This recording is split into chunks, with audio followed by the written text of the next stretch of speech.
Hello and welcome into the PHNX Rising podcast. Bit different now. I'm having to open it up today because Max is not here. That's right. We got no ad man. We do instead have the man himself, Discount Jake. It's Jake Anderson. Hello. What's up, Bo? Thanks for having me. You weren't quite sure how to respond to that one, were you then? I'm not I could tell the hesitancy. Yeah, I'm not used to it. I don't mind it though. It's a good shout.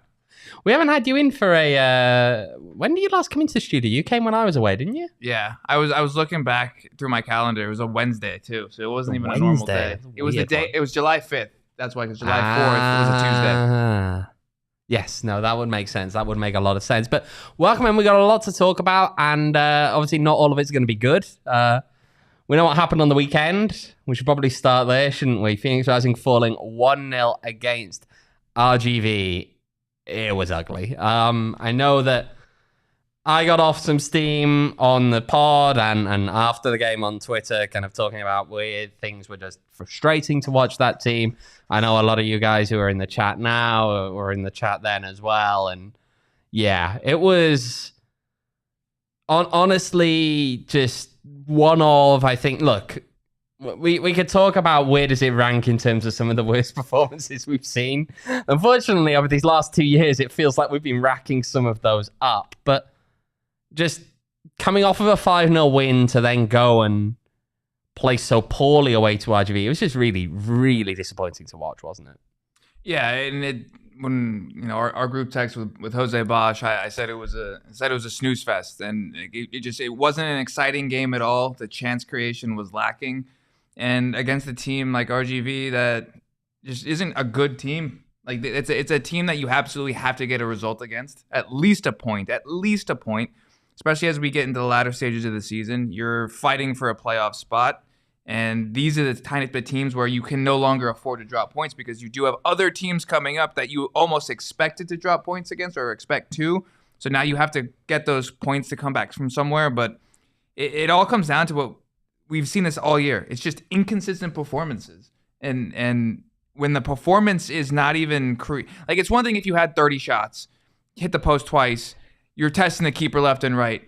You were up a man for over 45 minutes, and you probably should have lost 2-0. It's probably the one that hits the post, yeah. Like, it's dumbfounding that the consistency just... straight up just doesn't exist. It's getting to a frustrating point now. It is. Well, some of that inconsistency you can kind of explain away by just what we saw with RGV being a very different team in some ways. It kind of nullified what Rising were able to do when you compare it to what we saw in the game prior where Danny Trejo was able to work his way behind lines. We actually do have, I believe, a graphic here of just the passes that Danny, when they were playing him in that kind of number 9 role, what he received in that first half. And what you see here is just a whole lot of not really much feeding the ball to him in dangerous areas, let's be honest. Right, and you did touch on this as well on Saturday, that it was a game that you could foresee tactically how it was going to be played, right? You were going to have an RGV team that wasn't going to come out and play as much as other teams would. And so you weren't going to get Danny in behind the same way, and you saw that Manu had to come on immediately at halftime. But it's concerning that it's the possession that they had. You're up a man, and you weren't able to get your most prolific player this season by far in Danny Trejo any chance creation. Like there was really no way to get him involved in the way that you should have. He obviously did get on the ball and did have chances, but it was just a like I said, a snooze fest of a game, because like nothing happened that was from Rising's point of view to give you any confidence that they were ever going to pull anything out of that game. No, absolutely. I mean, if you look at, again, the service in towards Danny Trejo, Panos Armanakis didn't complete a single pass, would you believe, in the entire game to Danny Trejo. That I can believe. He goes off at halftime, obviously, so that limits it. Federico Varela completes 4 to Trejo over the course of the game. I mean, it's just not much. There was no real, anything, to be honest, they were giving him to work with there. So even if there was at any stage an opportunity where maybe he could put the magic on a little bit, there's just nothing that was being given to him. Right. And as soon as RGV loses a man, you knew from that point on, they're going to pack it in. and they already weren't really coming out and trying to play anyway. And they get a not an early goal, but they do get a first half goal. And so it's one of those to where, okay, what is plan B going to be now? Because now we know we're playing a team that's just going to be sitting back, which, I mean, just over the years has always been Rising's issue when they play teams that just sit back. But we thought with Juan's system being possession based, the connectivity, the chances, there's been a difference over the course of this season to where there have been some games where, yes, the scoreline might say that they did nothing, but you could see on the pitch that it was there. The creativity was there. They were connected. They just didn't put the ball in the net. But this game, this performance, like you said, to start off the show, this is one of the worst performances that we've seen. And it just, you didn't, like, if the opposing keeper doesn't break a sweat, no, not at all. What do you expect to happen? You're going to come away with nothing. And that's exactly what they did. It was a wasted trip to Texas. It was. I mean, you look at some of the chance creation more broadly as well. Stat lucky race for this one here, but only one Rising shot produced more than 0.1 XG. They had one reasonable opportunity. That was a Stenberg header in the first half. So the entire second half, they don't create a single chance that would be expected to go in more than 10% of the time. And they took very few chances anyway in that half. It just all adds up to there's not very much there at all, it felt like. I mean, yeah, they make the change. There's no real, like, there was no real crossing in reasonable ways. I think no movement has been mentioned in the chat there. I mean, again, you look at some players who just weren't whipping crosses in. We mentioned him on the post-game show on Saturday, but Eddie Manjoma didn't have a single cross. He's a wing back. I mean, you've got to actually try and whip that ball in there. You can't just expect that you're going to... How else are you getting it in there when they're going to play deep? There's no movement really off the ball. It just... I think you took... Or not you, but Juan took what the blueprint was from the previous game where you scored early, Danny gets in behind seemingly every time he wanted to. Mm-hmm. And and I get that if it's not broke, don't fix it mentality, but, before 2 matches ago, Manuel Arteaga was your leading goal scorer. You go in, Danny gets in behind countless times. He has 4-goal contribution. He's player of the week. So you use that same blueprint for this game. And from a tactical perspective, RGV was prepared for that. Well, we knew. I mean, to a degree, right? Every time you hear a coach, be it Rick, be it Juan, talking about RGV, they talk about the fact that Wilmer's a good coach, right? But any good coach is they're gonna know that your main threat is Danny Trejo running behind lines. They're gonna adapt to that, and especially if they're coming in tired off a Wednesday game, they're not gonna. They know they're gonna lose those foot races, so you're gonna sit deeper and try and snuff him out that way. Exactly, and I think the shocking point to me was not having Manu start that game. Like, yes, you did bring him on at halftime. And it still didn't really create much. So you could argue in a way, would that have even made a difference? But to have him on for an extra 45 minutes, maybe he can create space for Panos to find Danny Trejo. I mean, but we have noticed, I will say this is something I've noticed since Panos' arrival. If Panos isn't turning the lock, if he isn't that guy, the entire game is pretty much shot. Yeah. And it kind of comes down to, like, is the whole system coming down to whether Panos is on or not?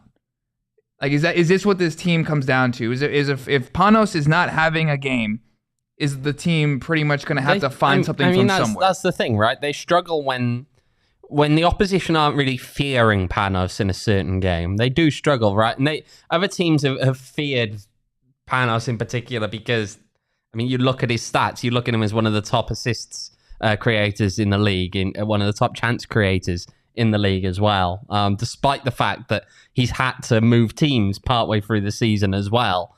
And then you look at the other players on Rising's team, and I tend to think that guys like your Fede Varela, they can create chances, but if you're not giving them the kind of platform to build on by having the opposition focusing on Panos, and it gives them maybe that little bit extra space, that little bit extra freedom to kind of work out what they're going to do with it, then they struggle. I mean, Fede Varela I think he's been better in recent weeks than what we saw earlier in the season. Yeah. But again, still, this is someone who was touted to be a very, very good player who was coming in, who was going to turn heads by, quite frankly, even the fact that Rising had managed to sign him was what we were hearing. Well, that's what I was hearing. I'm sure you heard the exact same thing back in pre-season, and that just hasn't transpired. I mean, look, as we look to all of these things, I tell you what, we'll toss back a minute. We've got a clip from Juan from the weekend that we didn't play on the post-game show. So this one, as of yet, unheard. You guys will be the first to hear it.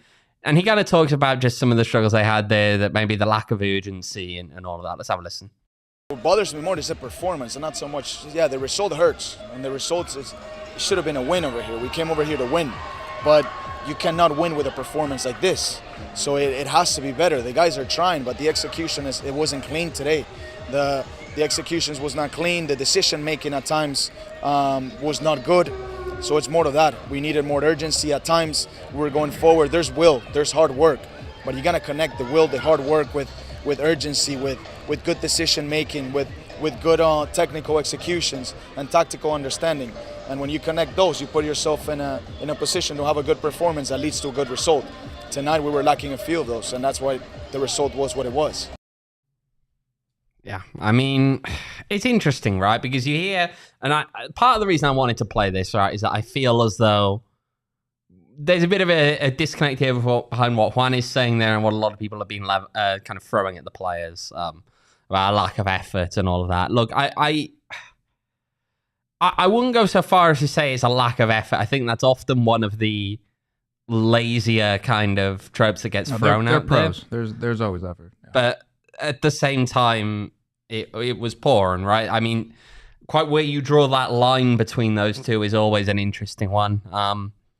I just think that for whatever reason, the players that were out there on that particular game, just their heads weren't, I don't know if it was just they weren't thinking quickly enough in those moments. I don't know if it was, I mean, look, tiredness isn't an excuse. RGV had played a full game on Wednesday on the road. I mean, yeah, it was only up at San Antonio, but that's still adding more to the legs there. And of course, not only that, they had to play with 10 men for an entire half of that game, which, again, look, it's frustrating. I think the point there in the chat is correct. It was more lack of ideas, and that manifests itself in the lack of movement as well. But overall, it just... I think it goes back to having what you said about having the right players on the field at the right time. I agree with the chat that Panos should not have come off. I tweeted that in live time. I don't think... And to what Michael said, I don't think that Manu should have started for Danny. I think that Manu should have started for Fede, and that way you can have both of them up there, and you allow Danny, Manu, and Panos to all be on the field together. We did not see that. We did not give that opportunity. That was not. We couldn't see that. And those are probably your three best attacking players possible. You need them together. Danny, and I've been saying it all year. We've had this conversation on and off camera. Danny provides you something that Manu doesn't, and vice versa. Mm-hmm. You give both of those options. Danny will not be able to help you in the air. Manu can. They can take guys off of each other. Panos can then pick which one he can get to. It creates more than what we were able to see. Maybe from Han's perspective, Fede was someone that he saw in that particular matchup. I don't know.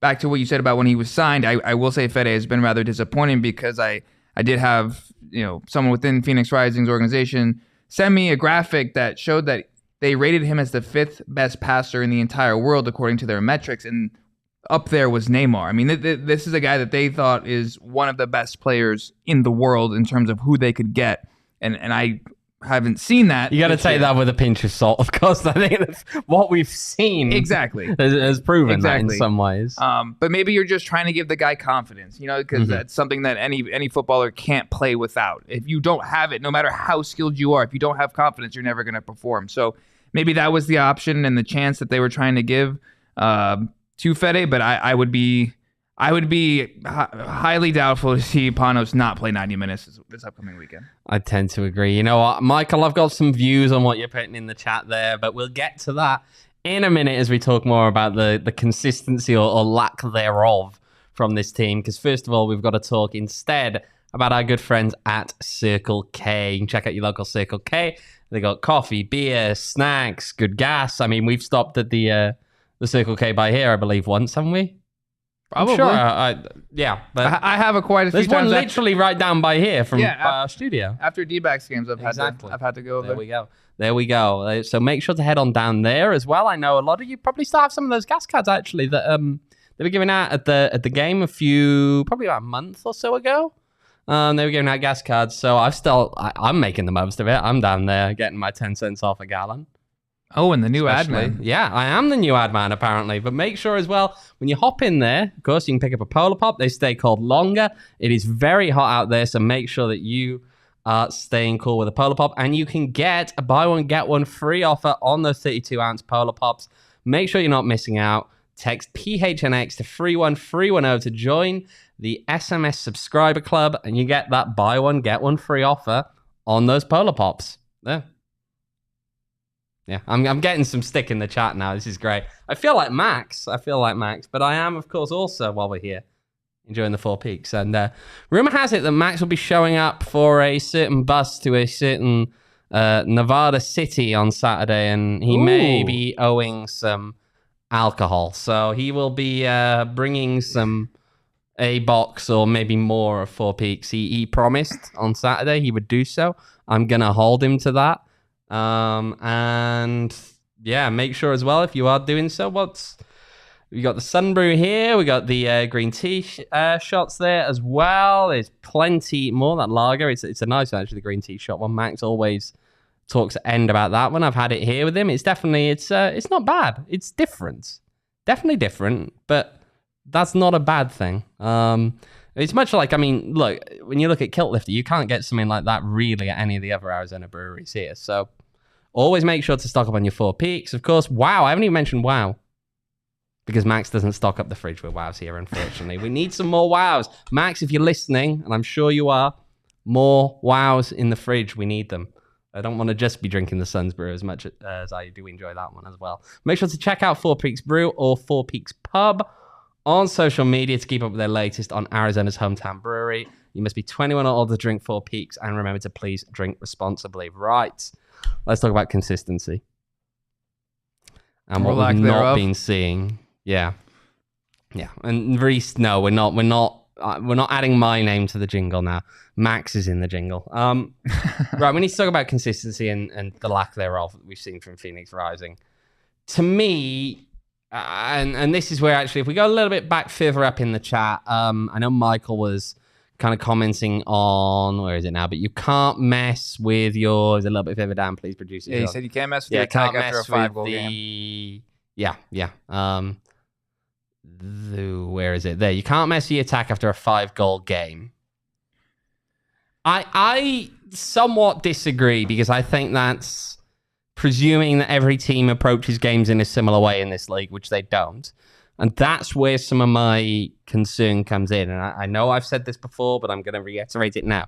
To me, I understand that plan A is you want to find ways that make Danny Trejo dangerous. Yes. You want to find ways that he's going to be able to break behind those lines. He's going to be able to be dangerous. And that you're going to be able to let him do what he does, which is get into those one-on-ones with the goalkeepers. He's going to find his, he doesn't miss those when he gets into one-on-one with the goalkeeper. So you want to find ways to put him in that position. But at the same time, if that's your only real plan, everyone in the league knows that that's the plan.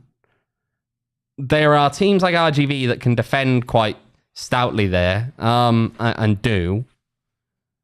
And Vegas, when you're going in with that being your only real idea, I mean, I'm worried then about the weekend as well with Vegas. Vegas is the same way. Exactly, right? And the problem is, as always, you let teams like that hang around. They will find a goal, or at the very least, you're dropping points because you can't score. I'm just concerned here that if there's not a much more viable plan B in place that involves how you work things out when you can't find Danny Trejo behind those lines, that plan A just isn't going to work. The only way plan A works consistently is when they know that they have to plan for other things as well. Or you score early. Or you score early. That's the other one. Sometimes you take advantage of a little bit of a slip up there, and it does help you out. But it's just... I think plan A is score early. Yeah. But then that was a plan last year as well. There should be 3 plans, at least, throughout a game. Score early is the first one, because then that allows you to do whatever the hell you want. If that doesn't work and it's the 65th, 70th minute, it's still 0-0, or even if you are losing, you should be able to find a different way, bring on a different guy that's going to change how you've been playing. Not drastically, but just a tad. Whether that's you bringing on a winger to then overload a side, to then start whipping balls in or creating 1v1s or mismatches or overloads. Now, granted, you're going to have to take risks. Mm-hmm. Like, you're getting to the point of the season to where 1 point, no matter who you're playing, is not going to be enough. Like, I know I'd say there's a handful of games whereby that it probably is. So, for example, on the opponent. Sacramento, yes. When you're playing other teams that are in that Yes. kind of fifth downwards, no. But No, RGV, Las Vegas, Definitely not in those games. I get you're on the road, and they know the old adage is win at home and draw on the road. But like, you're getting to the point of the season where Vegas has 2 wins, and you're one of them, and it was at your own place. Just yeah. Like and I know it's this upcoming Saturday. We're still talking about RGV, but they're going to play similarly. Vegas has never played offensively. They have always. Danny Trejo made his name at Vegas. He did it against Rising all the time. Mm-hmm. Like, this is exactly how Vegas did, and the type of player Danny Trejo is thrived because he could get in 1v1. He could get in behind, and then you had Cal Jennings on the other side, right? And look what he's doing in Tampa. So that third plan has to be changing the way you've been playing if you are in fact losing or if you're tied. Now, if you're knocking on the door for 20 minutes and it's just one of those games where the ball won't go in, you tip your cap. But you should have 20 shots. You should have 8 on target. You should have the keeper make 4 or 5 saves. I think if you get to that end of that RGV game, and yes, okay, at the point that the red card is shown, you say this team has to walk out with a draw, realistically, at the minimum. That's the minimum. You have to at least equalize. It's not good enough to be walking away with a loss. At the same time, if Tyler Derrick had completely stood on his head in that second half, and you're just standing there scratching your head wondering, how have they not managed to come away with something here? That's different. Instead, we're there just wondering what on earth is going on. Why can't they create chances after a week where they score 5 goals? But that... There's just, I think, a lot in there. And I mean, even reading some of Michael's stuff there about Fede earned a start after that El Paso game. I'm not sure that I always like the logic of just a player earning a start off their performance in one game, when again, you've got to approach these games smarter than that. The league is not what it was 4 years ago, 5 years ago, when you just batter some of these teams and do it week after week after week after week. The level is rising. The tactical level is rising as well. You have to be able to adapt in part for your opponent. You're not just going out. You are not Landon Donovan claiming that you go out there and do whatever you want to do every week after week, because, you know, we're different than other teams. We don't pay attention to what other teams do. We just don't want to do what we do ourselves. That's just not smart. You've got to be able, and we've seen Juan adapt on times. We know that they do pay attention to these things. You've got to be reacting, and again, you become predictable if you don't change. Exactly. And to me, that's also where then the inconsistencies start creeping in, because other people have adapted to you. Yeah. Meanwhile, we got Thomas in here. Level is rising, but the Phoenix is not. He's not wrong. Also suggesting Greg Hurst for Arteaga swap. That one's a little bit more. But it's one of those that, like, every player goes through good and bad form, right? What is it? You know, form is temporary, class is permanent. Like, Indeed. Like, you've had a bad month. He got a red in 10 minutes. So he had to he didn't play 2 games in the month because he got a red in 10 minutes for a stupid decision. Again, we don't have, it's gone, and he's back and he's eligible to play now. But you have a guy who had 11 goals, 3 weeks ago, which was, second or third on the scoring charts. Danny has, in his absence, stepped up and taken on that role. We've seen that they can play together. You have 2 top 5 guys in the whole league in terms of scoring and goal contributions. I mean, you have the firepower. You have what it takes. They need to be playing together with Panos, your best assistman. Like, you can't have.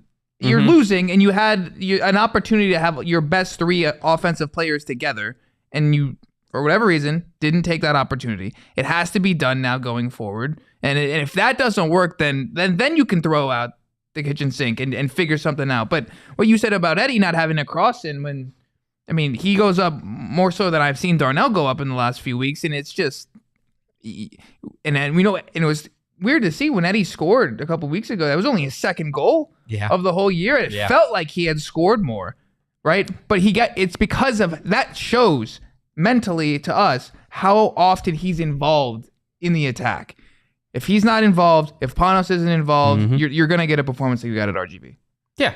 And that's, I think it goes down to multiple parts then. It's about the fact they weren't stretching them really, which when you're playing a 10-man team, yeah, I know they're bunkering in, but you've still got to find ways of stretching them out a little bit here. I like Jed's point a lot. Yeah. Danny works against a high line man who's better when teams are playing banging across it in. He seems to be the only player who can strike from distance. Yeah, I think it's not entirely wrong.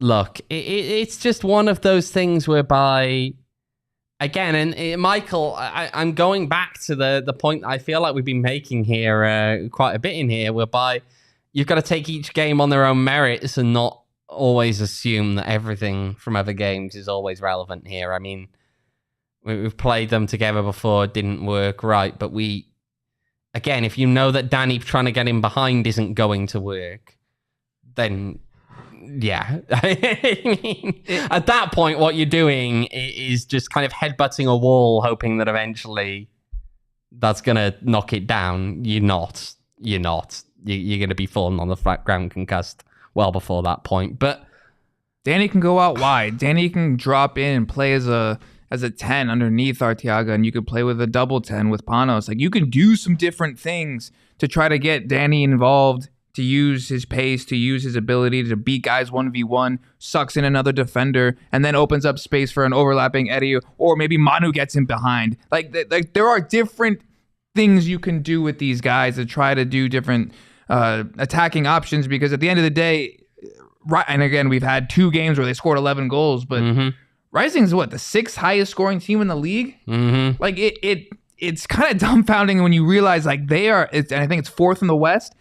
They're a good attacking team on paper, and then you just see the performance that you saw against a 10-man RGV for 49, 50 plus minutes with stoppage time. It's a frustrating result. More than 49, 50 minutes. He added 8 minutes onto the second half. I was just counting at the end of the first, but coming Saturday, I mean, it's the same team essentially that you're playing. Yeah, in my opinion, just worse. Exactly. And they're worse at doing it, but they're still probably going to try and do the similar thing. I don't see any way that those 3 that we've mentioned, Danny, Manu, Panos, they have to all start. There's no way you can't. You need 3 points. You got you should have come away from these 2 games. It's not a road trip because they came home, right? But like from these 2 road games, you had to get at least 4. Now the max is 3. Yeah. You got to get points, man. You're running out of time. Indeed. I'll address 2 more questions in here. Why are our set pieces so bad? Really look like scoring from free kicks. Not having Manu on the field hurts set pieces. It does. I won't disagree with that. I mean, there are a couple of other people who can also do things, I think, on some of those set pieces that we haven't always seen getting as involved. I mean, Carlos knows how to win a header. Obviously, he will not be available this coming weekend. That's going to be a concern from Phoenix Rising's perspective. He's been called up for an out-of-window friendly for Panama, one of only 3 players from outside of the Panamanian domestic leagues to be called up to that friendly. But that's going to obviously cause some problems there for Phoenix Rising. Just thinking about some other people as well. I mean, we have seen Danny get up at times. It's not as good as you'd expect. He's not got the same aerial presence as Manuel Arteaga and shouldn't be expected to. But I'd broadly agree. And I mean, even when you look at shots, not having Kev is not going to help either. It's not going to help. Really doesn't help. There's one other question in there. It was just above that one from Banitas Bluebirds. So if Rising has the players to get it done, does the fault for the tactical failures fall to Juan? This is where we now get into some of these discussions. I think come the end of the season, Phoenix Rising, they've got to be in a playoff position. Yeah, 100%. I think that's the bar. And it's kind of where I've set it all season, right? Which is that there needs to be an improvement over last year, and the improvement in this sense is make the playoffs. Once they've made 100%. The playoffs now, they've got to build on that for next season. I think next season has to be the minimum, then becomes the must-make-home playoff first round. You've got to be top 4 in the West, or however USL decides to shake it out, because they change this format every year, seemingly.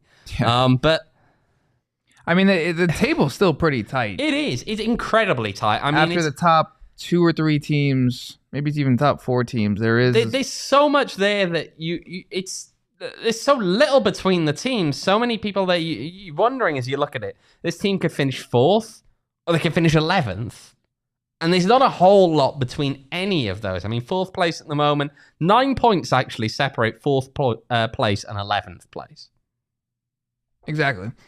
And one thing from the tactical conversation with Juan is we saw in the beginning it was a lot of pointless possession, we called it, right? Mm-hmm. I get if you're in your own half, you have to be safe with the passes, and we've seen them not be safe and shoot themselves in the foot and be penalized for that. But when you have the ball in the attacking third, it becomes a point of, yes, you want to keep the ball, but at some point you have to play the risky pass. Because the risk is then worth it. Mm-hmm. The juice is worth the squeeze at that point. If you get on the end of it, it's a chance. It's a goal. And if not, you got to make the keeper work. Maybe he parries it away. Maybe it's a rebound for an easy tap in, right? We actually did see that on a free kick. I forget who it was against, but it was just I think it was Carlos Harvey who ended up scoring. He smashed it into the roof of the net. And it was all because of a free kick, right? You test. That's the point of testing the keeper. Make him make a play. Whether it's crosses, whether it's shots, whether it's in behind passes. But I get it. It's like, okay, that's a 50-50 ball. We can keep it if we keep swinging it around. But eventually, if you keep swinging it around, one of those passes is going to be errant because it's just how this club operates. I think if you play more forward balls, I'm not saying long balls, I'm not saying route one, I'm saying you're in the final third, and instead of going like around the horn and just swinging it from side to side, put the ball in the box. Good things happen when you put the ball in the box. It forces the defense to play. You have to have the defense. I mean, we've seen Crutzen make some bad errors this year for Rising just because he was challenged. Do that to the other team. Like, it will bode better for you in terms of scoring goals, which at the end of the day is the reason why we're having this whole conversation.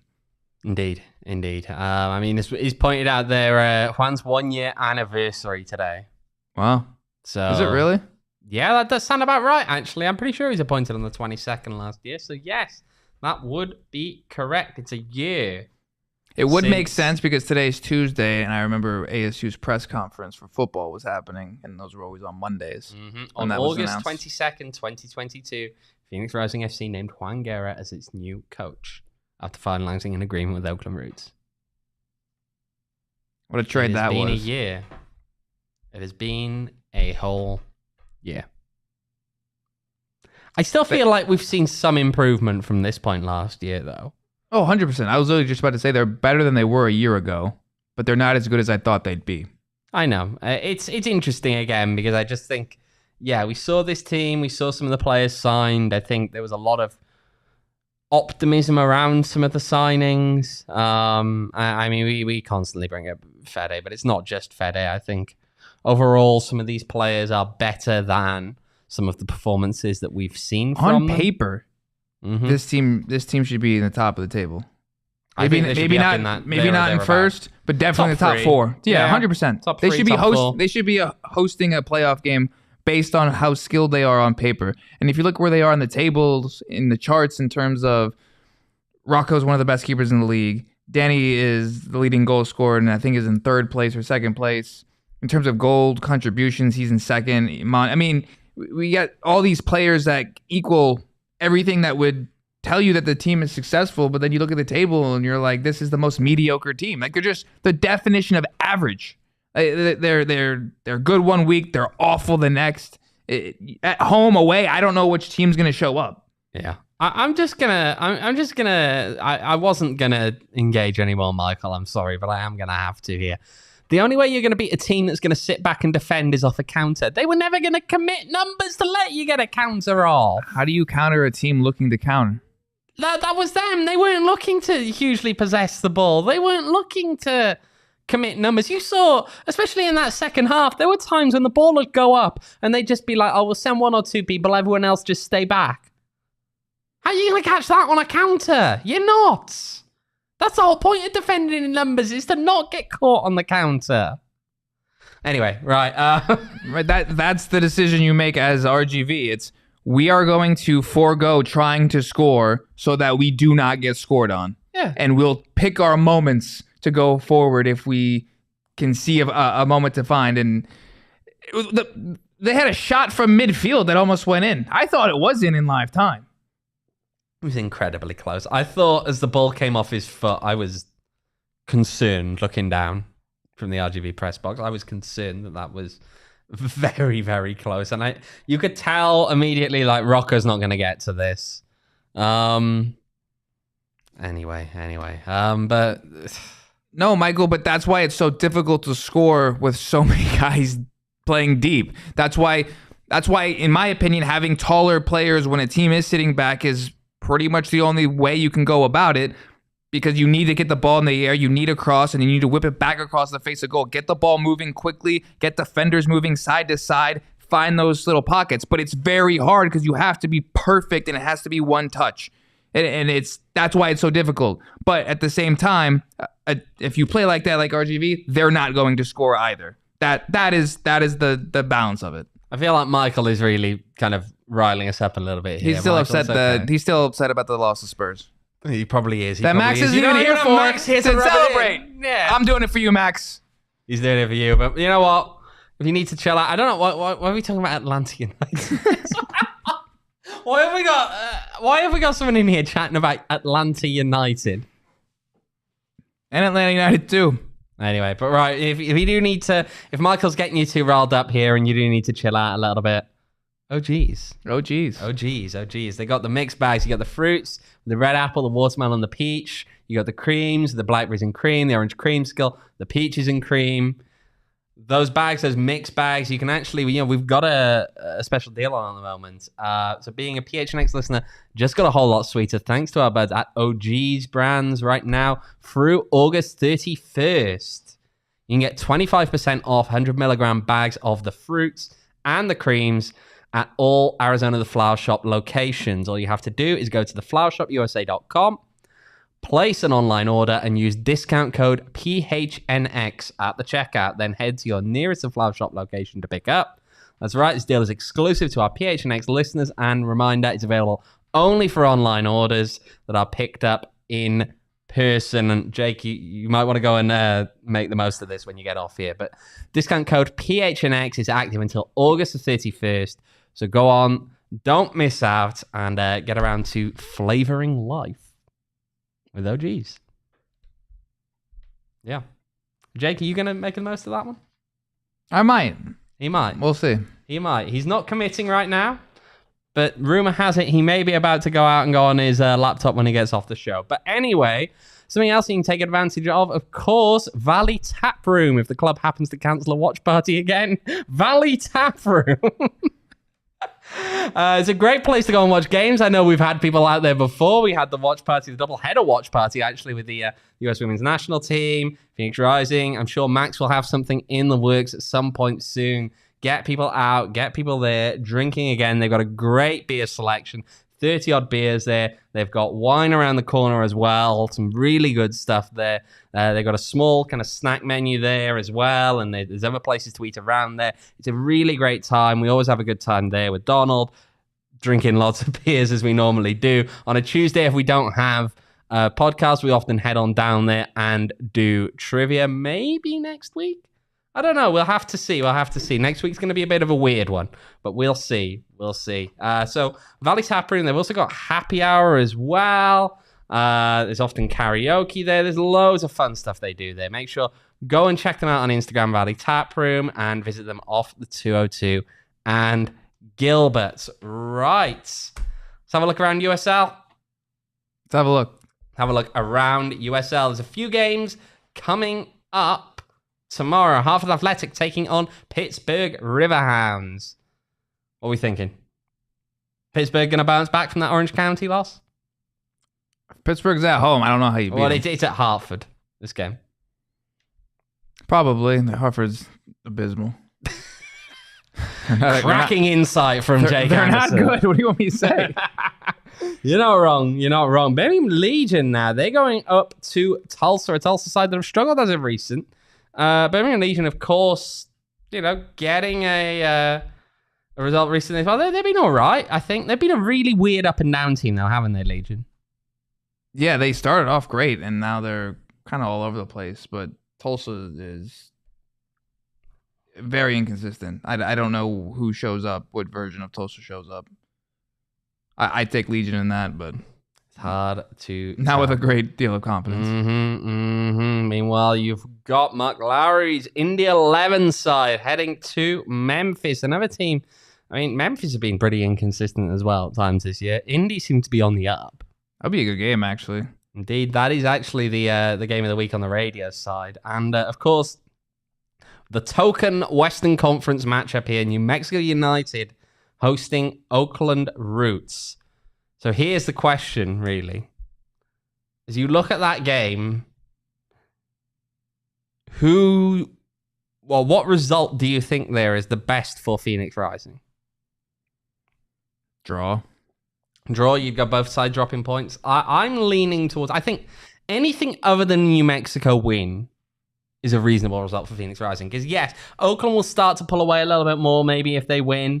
But who has the games in hand? One of them does. New Mexico, I believe, do. I believe it's New Mexico have the game in hand there. But to me, the key thing more than anything is you want to see teams like New Mexico, teams like RGV, Monterey Bay that are right down there near the bottom. I mean, again, Oakland Roots are at present 5 points ahead, same games played as Phoenix Rising. Whereas New Mexico United do indeed have one game in hand. They're currently 3 points behind Phoenix Rising. To me, if I'm looking at that game right there, I think that even an Oakland win, I think if you're Phoenix Rising is not the worst of results. Because, yeah, it's 3 points in the bag for them, but then you've still got a game in hand over them. So you can make that back up. New Mexico United winning that game, or drawing in that game, they're only 2 points behind you. Same games played. That's starting to get tighter again. I feel as though we're getting to that point in the season whereby I'm more concerned about not making the playoffs and getting in that top four. I wouldn't even think about the top four at this point. There we go. And you also need to start rooting for the teams at the top of the table to win every game. Sacramento, San Antonio. You need them to beat everybody else. Help you out. I mean, I've said it on here before, but every time you see an East against West matchup, it's about time you start hoping the Eastern teams are picking up those points, because you just need them leaking out, especially if it's not a San Antonio or a Sacramento who they're gone. They're well gone. You're not in a competition with them anymore until come playoff time. You need those teams to be picking up the points. Meanwhile, another bit of USL Championship news here, and there was a transfer today. We'll get into this, I'm sure, more on Thursday, but there is a move here. Tabo attacker Preston leaving Las Vegas Lights. He's gone to Birmingham Legion. He was Lights' top scorer, and he's gone now. He's gone to Legion. So what does that say about Las Vegas Lights? You think they're giving up on the season at this point? When I saw the news, I literally thought to myself, "Good for him. He gets out of there and gets to go play for." He does though. Gets to play for an actual football team. He gets to play for a team that actually plays. Yeah. B, that will make the playoffs. But C, like, it's like Vegas, whatever that show that they're putting on is, like, you actually get to play for a proper team now. Yeah. Like Danny knows what it is. And that's when he played for the LAFC 2 version of them as well. Like, I can't imagine doing that, traveling to LA to practice and then coming to Vegas to play games in that stadium. I feel like you're looking at MLS Next Pro and playing in front of nobody and go, yes, please. The great Cashman Field. You compare those. I mean, it's not really comparable. You know what? There's one bit as well. This one outside of USL, we should probably give it a shout. Of course, the Women's World Cup final taking place on Sunday. And England didn't win. Oh, What a shame. It's never coming home. It's never coming home. I hope not. But England have indeed now gone home after losing that game. Meanwhile, Mama FC, seriously.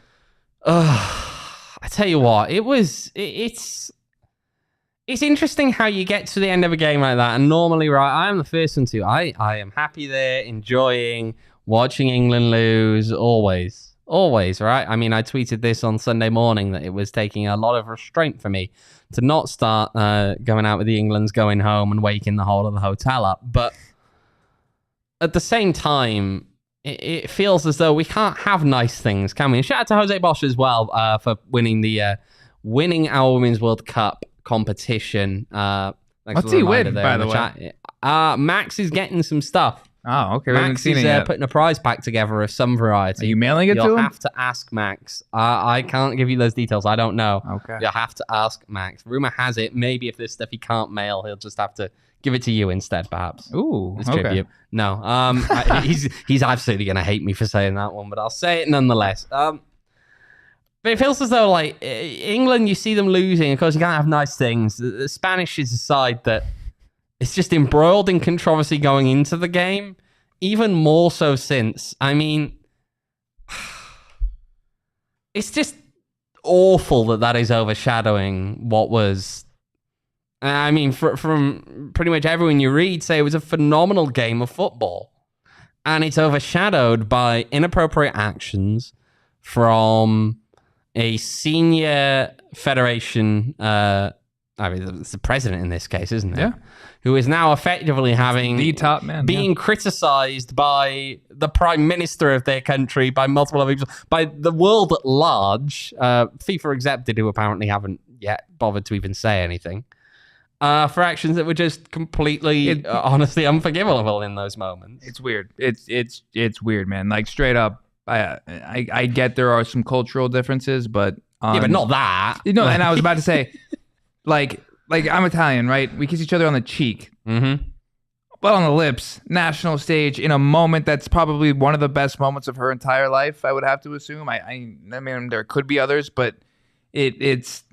You won the World Cup. It's the pinnacle of any player's career, man or woman. You took that moment away from her. Yeah. Right? And then, like you said, now that's what we're talking about. We're not talking about the fact that Spain won the World Cup. We're talking about the fact that their president kissed their player on the lips during the medal. Pretty forcibly as well. During the medal celebration, right? Like, it's just an all-around, just awkward, weird, messed up situation.